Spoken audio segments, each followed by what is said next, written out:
Alrighty, welcome back everyone. We just went over kind of the article that Max Olson came out about the 53 guys that transferred out of Colorado last year and kind of got into just what the article actually said and just went piece by piece because felt like some quotes from that article were be taken at face value and not necessarily looking at the full piece. But let's get into what happened afterwards because that is the real story here. That's the one that feels like it's been 5 years since we've started this, but it's only been a couple of days. But as I talked about, I have no problem with this piece. I have no problem with Deion Sanders, although there are certain things within that I would have loved to be handled a little bit better. I want Deion to be the one to deliver the news to all these players. I want him to be the one doing the cuts because he's the head coach. I also want, these players to be brought in individually, not in pairs, because I think that's ridiculous. I think there's, a couple of things in there that I would have loved to gone differently, but some of it's the cost of business, and some of it's just kind of being in the position he was in.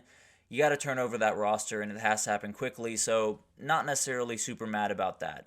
But it did take to Twitter, and problems came fairly quickly. I think a lot of people, first, I believe it started with kind of people coming after Max Olson, mostly Colorado fans kind of not appreciating the way that this was covered, saying that he was coming after Colorado or saying he was trying to bury Colorado in any way.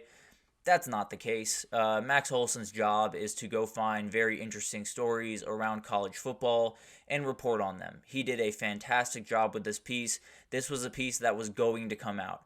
And frankly, it could have been a lot more damning if someone really wanted it to be that way. So Max Olson, I think, did a fantastic job showing, how some things were handled a little aggressively, how some things were just fine, and something, there is a gray area in all of this, and I felt like this piece highlighted that really perfectly. So I understand there's going to be people that get mad at Max Olson and come after him or whatever. I think that's absolutely ridiculous. I have no problem with the way that Deion handled this for the most part. I think there's ers and ahs in there that you'd love to be fixed, but overall, no real problem there. Definitely don't have a problem with any of the kids coming forward to, tell their stories because they should be heard, right? They're very interesting stories of one of the craziest, couple of months in college football history, really, when it comes to one team. So I wanted to hear the story, and I'm very glad that Max Olson wrote it. Now, the part I got mad at, the part that I'm very frustrated about, is what happened on Twitter later. I talked about that Xavier Smith quote where he said he was angry and upset walking out of that meeting. He felt like he didn't get a fair shake from Colorado. All of these different things that kind of went on. And I can't necessarily argue with him. I think there is some truth to what he was saying. He only got, second team and special teams reps. There's only so much you can show in those reps. But some people kind of ran with that, and I kind of want to break down all of the kind of craziness that has come from that.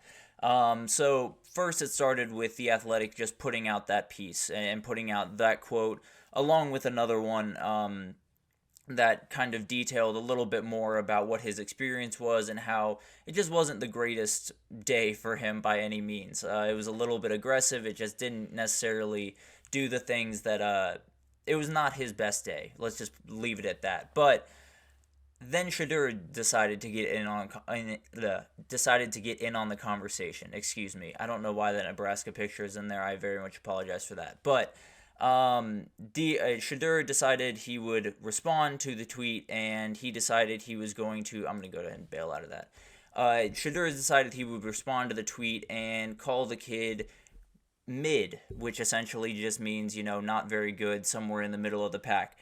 But he also said he doesn't remember him. He said he must have been mid because I don't remember this guy. Here's the thing.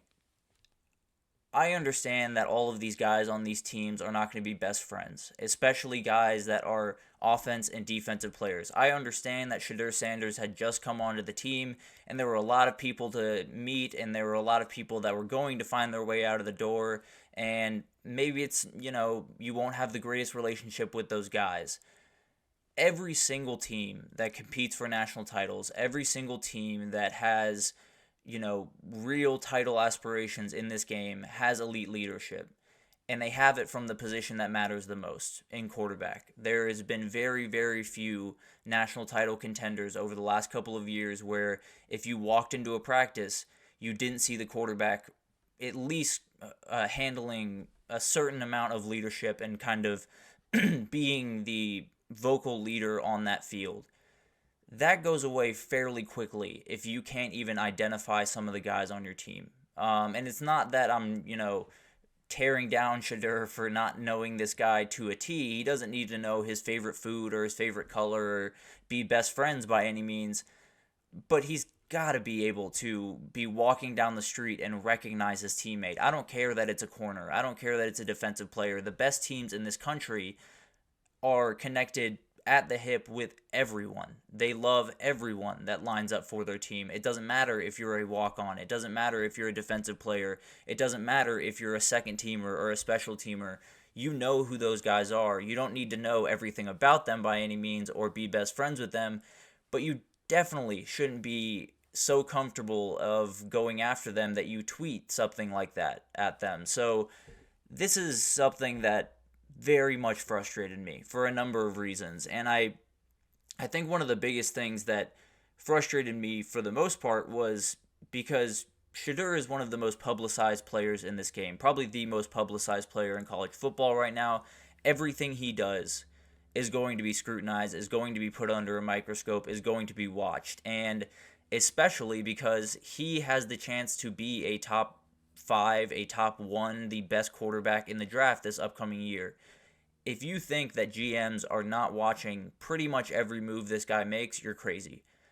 Just to be totally honest. If you think all of the stuff that happened with Caleb Williams this last cycle, they're watching everything that you do. And these reports are going to come out about pretty much everything you do on a daily basis, especially when you broadcast it on something like Twitter. So this to me is something that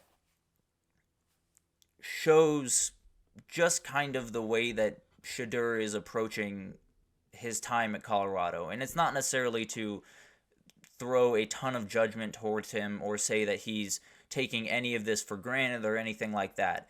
I just think if I'm an NFL GM and I see something like that be tweeted out, I don't care that the guy is no longer on his team. I don't care that the guy was only on his team for a couple of months. That's a little bit of immaturity. I don't think there's any conversation about that. That's a little bit of, is this guy the leader that I want in my locker room? So more just what frustrated me was this is a remarkably talented kid that can do insane amounts of things in this game. He can do just remarkable things at the college football and the NFL level. He can hurt himself off the field, and it feels like he kind of is approaching this as if he can't.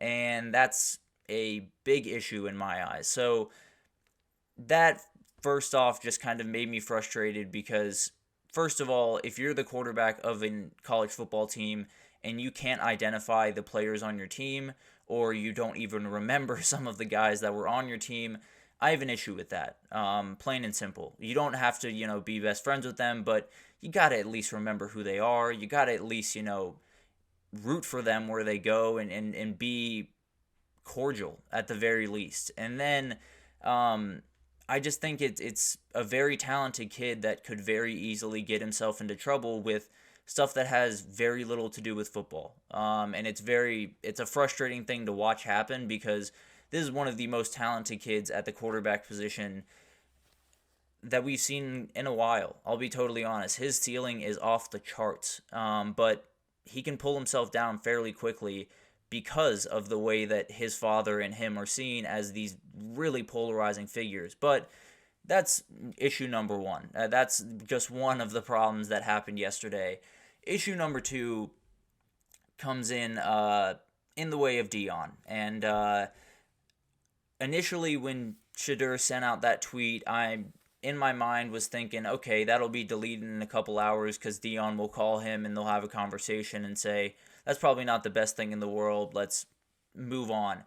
That's not what happened. Deion decided that he would come to his son's aid. There were a lot of people obviously coming after Shadur for some of the things that I just said, not showing the leadership that you would love for your quarterback to show, being a little bit, just kind of, I don't know, it felt like kind of punching down, and it just was a little childish, in my opinion. So a lot of people were coming after him about that, and Deion decided to come to his son's aid, which obviously have no problem with. You're a father trying to protect your kid, no issue there. But he said, first he responded to just what seemingly was a random fan and said his son is going top 5 next year in the draft. Now, that can definitely happen. There's no question about that. A very talented kid. But then he tweeted something saying essentially he has time today. And that's one that I really don't like, but I'll get to that in a second. And then there was a tweet from an Austin P cornerback that was teammates with Xavier Smith when all of this was kind of happening around him, essentially just coming to his defense saying, it's not fair the way that, you guys are coming after him. It was, a little bit more aggressive of a conversation, but essentially that was the gist. And someone tweeted out that guy's stat page back to him and said, "How are you talking right now?"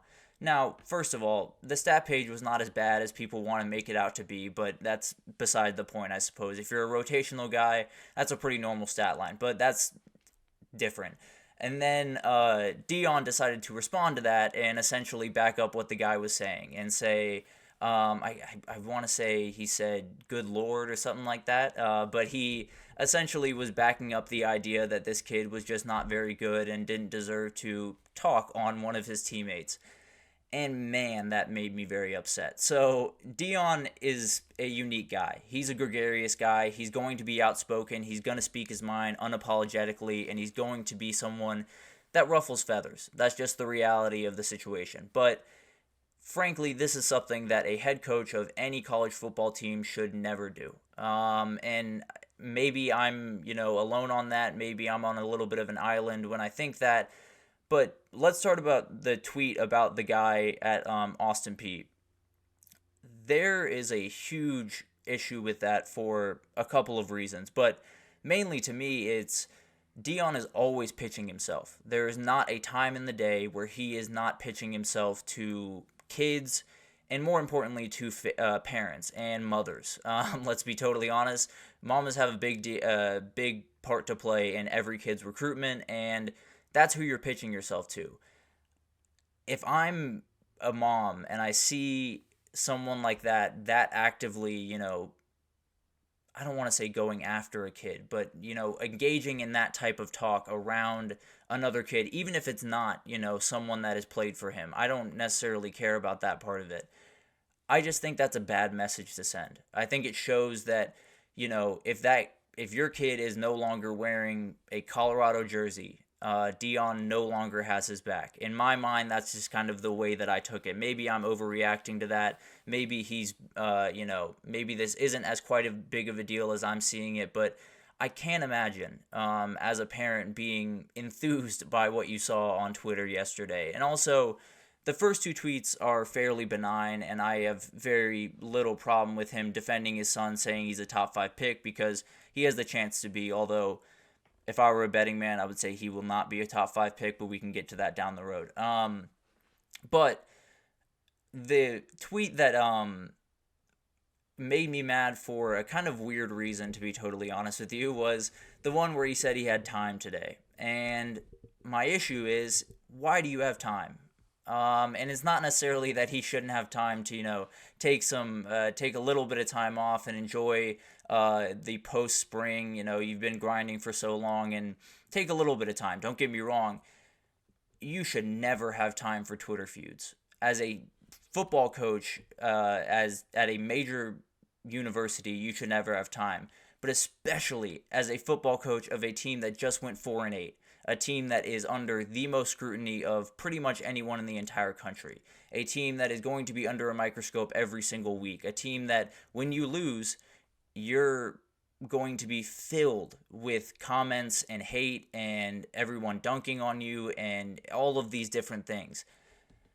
Why do you have time to respond to fans? Why do you have time to respond to all of these people that are totally inconsequential to what Colorado football is going to be this year?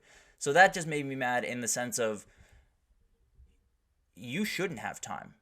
Like, you don't have time. In fact, it's not even he shouldn't. He does not have time. His team is not where it needs to be right now. And it's not where it needs to be because he promised a playoff to his fans. He went out directly and said, we are going to make the playoff this year. So, congratulations. That is the moniker. That is, get to the playoff or this was a failure because that's the way you put it. And the idea that he, took some time out of that busy schedule to create a playoff team to respond to a couple of fans that, frankly, you could have just gone by the wayside and gone about your business with is insane. So Deion's always going to have crazy drama, and I, frankly, despite all of the things I just said, I do like Deion. I really do. I think he's a very fun, entertaining guy. I think he's a good coach. I think he's someone that, frankly, I don't think this article was evidence that he doesn't care about his players. I just think he doesn't handle things the way that some people kind of wish that they would be handled. And that's just kind of the way of things right now. He's more of an old school guy when it comes to that type of thing. So I really do like Deion. I think that he makes the sport fun. Obviously, he's given me plenty to talk about on here, and with all the people watching, very much appreciate that. It definitely gets some eyes. There's no doubt about that. But he's making what is already just an absolute tightrope walk. To make a team that is 4-8 go to a playoff is just insane at face value. He's making that even tighter for himself, just because the second that they lose, everything's going to rain down on them. It doesn't really matter what the loss is. Even if it's one that they're supposed to lose, it's going to rain down on them. And then this, bringing in a ton of different guys from all over the place and having a team that is kind of a pieced together amalgamation of really good players around the country, the cracks start to form pretty quickly. So this whole situation is remarkably confusing. It's been one of those things that you look down at your phone and you see a new tweet from Deion every second, and it's very frustrating. It's one of those things that I like Deion, but just stop. Just coach football. And it's not necessarily, I'm not trying to, take away his Twitter or do anything like that. It's just get back to coaching football, walk on the field in August, and then do your talking.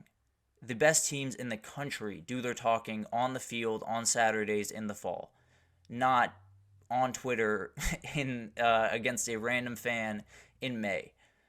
So I don't know what's going to happen with Colorado this year. There is so much stuff bouncing around and so many variables that go into what's going on over there. But yesterday was not my favorite day. If I was a Deion fan, if I was a Colorado fan, and it didn't necessarily make me super optimistic about his future at Colorado. Not only, because of this year, but also what happens when Shedeur leaves. That's a totally different segment that we can absolutely do later on, but that's the big question here, because I don't know if this message, the way that he goes about business hits quite the same when you don't have that guy that is always going to defend you tooth and nail to the end of the earth, like Shedeur and like Shiloh and like Travis Hunter will do. So it'll be interesting. It's always a fun thing to watch with Colorado football, that's for sure. They put on quite the show, and one of the quotes in the article actually was, it felt like they were on a reality TV show, and it's hard to argue with that at this point. So for Deion's sake, I hope they win games, because if they don't, things get really interesting very quickly. Let's put it that way. But we'll get to all that as it comes. I'm sure this is not the last time that we will talk about Colorado. I hope it's the last time we talk about Deion tweeting at fans that he has time today, but I suppose that's always on the table. But we're going to take our second break here and get away from Deion and Colorado here for a second. We'll get back and we'll talk about some spring overreactions from the SEC. Tom Fornelli did this over at CBS. So I thought I'd do my own and kind of give you guys an idea of what I'm thinking going into this season, and some teams that I think are gonna really set the world on fire this year. So stick with us, and we will be right back with that.